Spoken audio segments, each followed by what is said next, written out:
ರಾಜ್ಯದ ಬೆಸ್ಕಾಂ, ಹೆಸ್ಕಾಂ, ಜೆಸ್ಕಾಂ ಹಾಗೂ ಮೆಸ್ಕಾಂ ವ್ಯಾಪ್ತಿಯ 14 ಜಿಲ್ಲೆಗಳ ವಿದ್ಯುತ್ ವಿತರಣಾ ವ್ಯವಸ್ಥೆಯನ್ನು ಖಾಸಗಿ ಕಂಪನಿಗಳಿಗೆ ವಹಿಸುವ ರಾಜ್ಯ ಸರ್ಕಾರದ ಕ್ರಮವನ್ನು ಕರ್ನಾಟಕ ರಾಜ್ಯ ರೈತ ಸಂಘ ಹಾಗೂ ಹಸಿರು ಸೇನೆ ತೀವ್ರವಾಗಿ ವಿರೋಧಿಸುತ್ತದೆ ಎಂದು ರಾಜ್ಯ ಉಪಾಧ್ಯಕ್ಷ ಹೊನ್ನೂರು ಮುನಿಯಪ್ಪ ತಿಳಿಸಿದರು.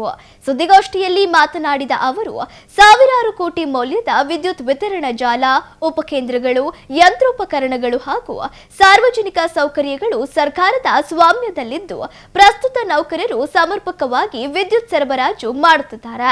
ಇಂತಹ ಸಂದರ್ಭದಲ್ಲಿ ಖಾಸಗೀಕರಣದ ಅಗತ್ಯವಿಲ್ಲ ಎಂದರು. ಮುಂಬೈ ಹಾಗೂ ದೆಹಲಿಯಲ್ಲಿ ಖಾಸಗಿ ಕಂಪನಿಗಳು ಯೂನಿಟ್ಗೆ ₹14ರವರೆಗೆ ದುಬಾರಿ ದರ ವಿಧಿಸುತ್ತಿವೆ. ಆದರೆ ಕರ್ನಾಟಕದಲ್ಲಿ ಸರಾಸರಿ ₹6ರಷ್ಟೇ ದರ ಇದೆ. ಒಡಿಶಾದಲ್ಲಿ ಖಾಸಗಿ ಕಂಪನಿಗಳು ವಿದ್ಯುತ್ ವಿತರಣೆಯನ್ನು ಸಮರ್ಪಕವಾಗಿ ನಿರ್ವಹಿಸುವಲ್ಲಿ ವಿಫಲರಾಗಿರುವ ಉದಾಹರಣೆಗಳು ಇವೆ ಎಂದರು. ಖಾಸಗಿ ಕಂಪನಿಗಳು ಸ್ಮಾರ್ಟ್ ಮೀಟರ್ ಅಳವಡಿಸಿ ಪ್ರೀಪೇಡ್ ಹಾಗೂ ಪೋಸ್ಟ್ ಪೇಡ್ ಮಾದರಿಯ ವ್ಯವಸ್ಥೆ ಜಾರಿಗೆ ತರಲು ಮುಂದಾಗಿವೆ. ಇದರಿಂದ ರೈತರು ಹಾಗೂ ಬಡವರಿಗೆ ನೀಡಲಾಗುತ್ತಿರುವ ಐಪಿ ಸೆಟ್, ಭಾಗ್ಯ ಜ್ಯೋತಿ, ಕುಟೀರ ಜ್ಯೋತಿ ಸೇರಿದಂತೆ ಹಲವು ಜನಪರ ಯೋಜನೆಗಳು ರದ್ದಾಗುವ ಸಾಧ್ಯತೆ ಇದೆ. ಈ ಹಿನ್ನೆಲೆ ನಾಳೆ ನಗರದ ಜಯದೇವ ವೃತ್ತದಲ್ಲಿ ಪ್ರತಿಭಟನೆ ಹಮ್ಮಿಕೊಳ್ಳಲಾಗಿದೆ ಎಂದರು. ಇದುವರೆಗೂ ಒಂಥರ ನಡೀತಾ ಇತ್ತು ರಾಜ್ಯದಲ್ಲಿ ಕೆಪಿಟಿಸಿಎಲ್ ಬಗ್ಗೆ. ಈಗ ಮತ್ತೆ ಕುಲ್ಲಂಕುಲ್ಲ ಖಾಸಗಿಯವರಿಗೆ ಅಂದರೆ ಟಾಟಾ ಕಂಪ್ನಿಯವರಿಗೆ ಕೊಡಲಿಕ್ಕೆ ಮುಂದಾಗಿದೆ ಸರ್ಕಾರ. 19 ಜಿಲ್ಲೆಯನ್ನು ಕೊಟ್ಟಿದ್ದೀವಿ ನಿಮಗೆ. ಇದು ಆದರೆ ಏನಾಗ್ಬೋದು ಮುಂದೆ, ಈಗಲೇ ಇಷ್ಟು ಅನುಭವಿಸ್ತಾ ಇದ್ದೀವಿ.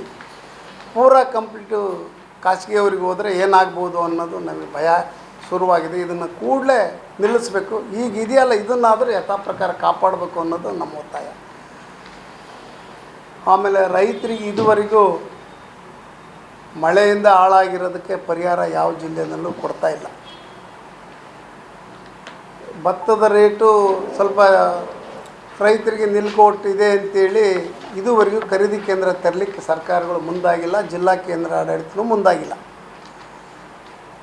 ಕೃಷಿ ಇಲಾಖೆಯಲ್ಲಿ ಇದುವರೆಗೂ ಗೊಬ್ಬರದ ಸಮಸ್ಯೆ ಇಲ್ಲ ಅಂತ ಹೇಳ್ತಾರೆ. ನಮ್ಮ ರೈತರು ಎಲ್ಲೋ ಕೇಳಿದ್ರು 400-500 ಡಿಫ್ರೆನ್ಸಲ್ಲಿ ರೇಟಲ್ಲಿ ಕಾಳಸಂತೆಯಲ್ಲಿ ಮಾರಾಟ ಆದಂಗೆ ಆಗ್ತಾಯಿದೆ.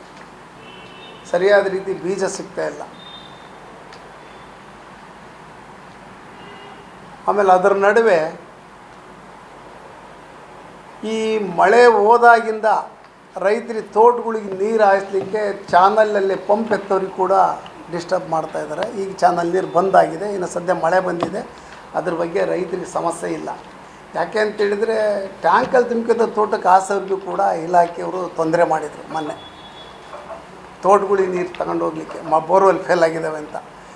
ಈ ಕೆಪಿಟಿಸಿಎಲ್ನವರು ಕೂಡ ಕರೆಂಟನ್ನು ಭಾಳ ಅಪ್ರತಪ್ರ ಕರೆಂಟ್ ಕೊಡ್ತಾಯಿದ್ದಾರೆ. ಈಗ ಅಲ್ಲಿ ಏನು ಮಳೆ ಬಂದಿದೆ ಅಂತ ಸುಮ್ಕಿದ್ದಾರೆ.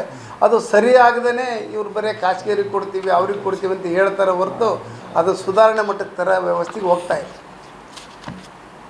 ಮತ್ತು ಈಗ ಕೇಂದ್ರ ಸರ್ಕಾರ ಒಂದು SRI ವಿರೋಧಿ ಕರ್ನಾಟಕ ಅಂತ SRI ಅನ್ನೋದನ್ನೊಂದು ಕಾನೂನು ತಿದ್ದುಪಡಿ, ರೈತರು, ಕಾರ್ಮಿಕರು ಯಾರೇ ಆಗಿರಲಿ ಎಲ್ಲ ವಿದ್ಯಾವಂತರೇ ಇರೋದಿಲ್ಲ, ಸ್ವಲ್ಪ ಹಿಂದಿರೋದು ಮುಂದಿದ್ದರೆ ತಪ್ಪು ಅಂತಾರಂತೆ.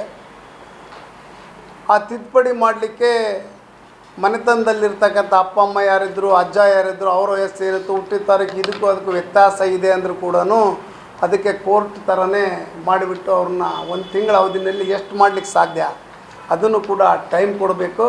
ಇಂಥ ಸಣ್ಣ ಪುಟ್ಟ ತಪ್ಪಿದ್ರೆ ಅವರೇ ಮಾಡೋ ಅಂಥದ್ದು. ಅದು ನಾವೇನು ಮಾಡೋದು, ಆಧಾರ್ ಕಾರ್ಡಲ್ಲಿ ಅದು ಲೆಕ್ಕಕ್ಕಿಲ್ಲ ಅಂತಾರೆ. ಮೊದಲಿಗೆ ಒಂದು ಡ್ರೈವಿಂಗ್ ಲೈಸೆನ್ಸ್ ಕೊಟ್ಟರೆ, ವೋಟ್ರ್ ID ಕೊಟ್ಟರೆ ವೋಟ್ ಹಾಕ್ಸೋ ಅಂಥ ಕಾಲ ಇತ್ತು. ಈಗ ಅದು ಮೊನ್ನೆ ಪಶ್ಚಿಮ ಬಂಗಾಳದಲ್ಲೂ ಕೂಡ ಲಕ್ಷಾಂತರ ಜನಗಳಿಗೆ ಮೋಸ ಆಗಿದೆ. ಇಲ್ಲಿ ನಮ್ಮ ಕರ್ನಾಟಕದಲ್ಲೂ ಹಂಗೆ ಆದರೆ ಮುಂದೆ ಏನಾಗ್ಬೋದು ಅನ್ನೋ ಹುನ್ನಾರಕ್ಕೆ ನಾಳೆ 30ಕ್ಕೆ ಇಡೀ ರಾಜ್ಯದ ತುಂಬ ಎಲ್ಲ ಜಿಲ್ಲಾ ಕೇಂದ್ರದ ಮುಂದೆ ಪ್ರೊಟೆಸ್ಟ್ ಇದೆ. ಅದರಂತೆ ನಾವು ಕೂಡ ಸಾಂಕೇತಿಕವಾಗಿ ಎಲ್ಲರೂ ಅವ್ರ ಜೊತೆ ಭಾಗವಹಿಸ್ತೀವಿ. ಎರಡು ಇದೆ ಅಲ್ಲ, ಇದನ್ನು ಕೂಡ ರಾಜ್ಯ ಮಟ್ಟದ ಕಾರ್ಯ ಇರೋದ್ರಿಂದ ಎಲ್ಲ ಪ್ರಜ್ಞಾವಂತ ಸಂಘಟನೆಯರು ಎಲ್ಲರೂ ಸೇರೋದ್ರಿಂದ ನಾವು ಕೂಡ ಅವ್ರ ಜೊತೆಗೆ ಸಪೋರ್ಟಿವ್ ಆಗಿ ಮಾಡ್ತೀವಿ ಅಂತಕ್ಕಂಥ ಮಾತನ್ನು ಹೇಳ್ತಾ ಇದ್ದೀವಿ.